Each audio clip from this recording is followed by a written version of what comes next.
For example, in 1944 alone, the U.S. national income was only $183 billion, yet $103 billion was spent on the war. This was 30 times the spending rate during World War I. In fact, the American taxpayer picked up 55% of the total Allied cost of the war. But equally important, virtually every nation involved in World War II greatly multiplied their debt. In the U.S., for example, federal debt went from $43 billion in 1940 up to $257 billion in 1950, an increase of 598%. Between 1940 and 1950, Japanese debt swelled 1,348%. French debt grew 583%, and Canadian debt soared 417%. After the war, the world was now divided into two economic camps: communist command economies on the one hand versus monopoly capitalists on the other, set to fight it out in one perpetual and highly profitable arms race. It was finally time for the central bankers to embark in earnest on their three-step plan to centralize the economic systems of the entire world and finally bring about their global government or New World Order. The phases of this plan were: Step 1, central bank domination of national economies worldwide. Step 2, centralized regional economies through organizations such as the European Monetary Union and regional trade unions such as NAFTA. Step 3, centralize the world economy through a world central bank, a world money, and ending national independence through abolition of all tariffs by treaties like GATT. Step 1 was completed long ago. Steps 2 and 3 are far advanced, nearing completion. What about gold? Among central banks, the largest holder of gold is now the IMF. It and central banks now control 2/3 of the world's gold supply, giving them the ability to manipulate the gold market. Remember the money changer's golden rule: he who has the gold makes the rules. But before we get into solutions to our problem, let's take a look at what happened to all that gold in Fort Knox. Because if we don't understand that the gold has been stolen, we'll allow ourselves to be stampeded into the wrong solution: a gold-backed currency. Most Americans still believe that the gold is still here at Fort Knox. At the end of World War II, Fort Knox contained over 700 million ounces of gold, an incredible 70% of all the gold in the world. How much remains? No one knows. Despite the fact that federal law requires an annual physical audit of Fort Knox gold, the Treasury has consistently refused to conduct one. The truth is that a reliable audit of whatever remains here has not been conducted since President Eisenhower ordered one in 1953. Where did America's gold in Fort Knox go? Over the years, it was sold off to European money changers at the $35 per ounce price. Remember, this was during a time when it was illegal for Americans to buy any of their own gold from Fort Knox. In fact, there was a very infamous case where the Firestone family set up a string of dummy corporations to purchase Fort Knox gold and keep it in Switzerland, never hitting U.S. shores. They were eventually caught, however, and successfully prosecuted.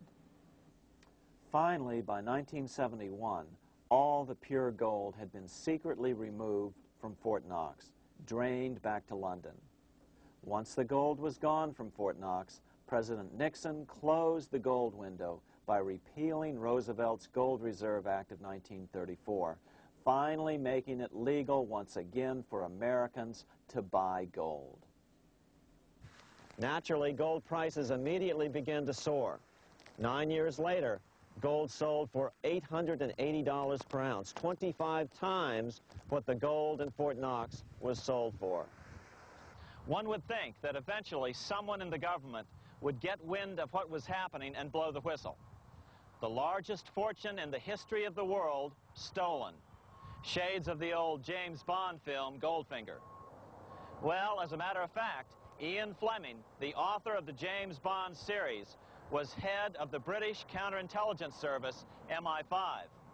Some believe in the intelligence community that he wrote much of his fiction as a warning, as many authors of fiction do. If the removal of all the good delivery gold from Fort Knox can be viewed as a deliberate raid on the U.S. Treasury, then such an operation might well have been years in the making, namely 40 years.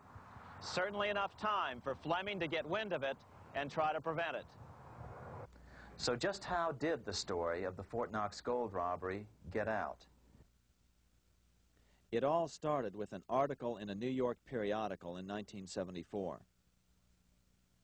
The article charged that the Rockefeller family was manipulating the Federal Reserve to sell off Fort Knox gold at bargain basement prices to anonymous European speculators.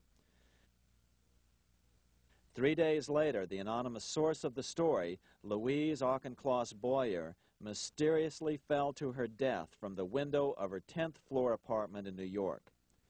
How would Mrs. Boyer have known of the Rockefeller connection to the Fort Knox gold heist? She was the longtime secretary of Nelson Rockefeller. For the next 14 years, this man, Ed Durrell, a wealthy Ohio industrialist, devoted himself to a quest for the truth concerning the Fort Knox gold. He wrote thousands of letters to over 1,000 government and banking officials, trying to find out how much gold was really left and where the rest of it had gone. Edith Roosevelt, the granddaughter of President Teddy Roosevelt, questioned the actions of the government in a March 1975 edition of the New Hampshire Sunday News. Allegations of missing gold from our Fort Knox vaults are being widely discussed in European financial circles.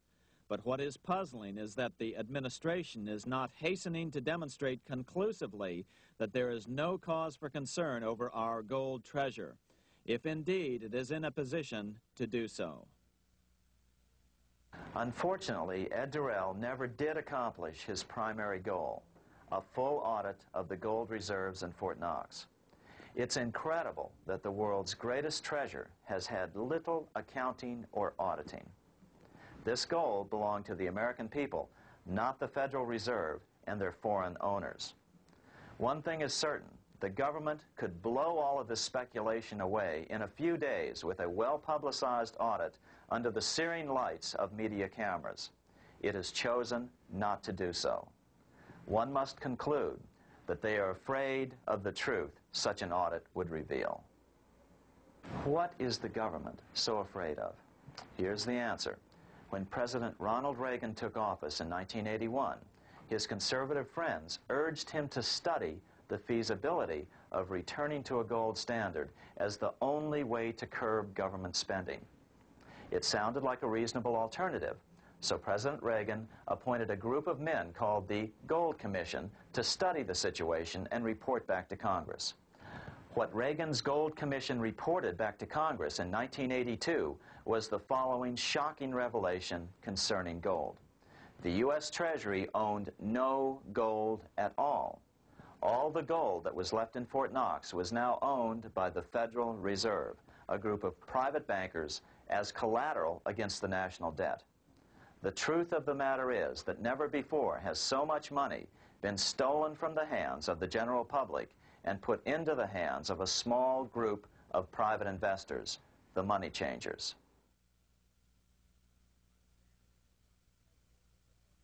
I'm standing in front of the headquarters of the International Monetary Fund located in Washington, D.C.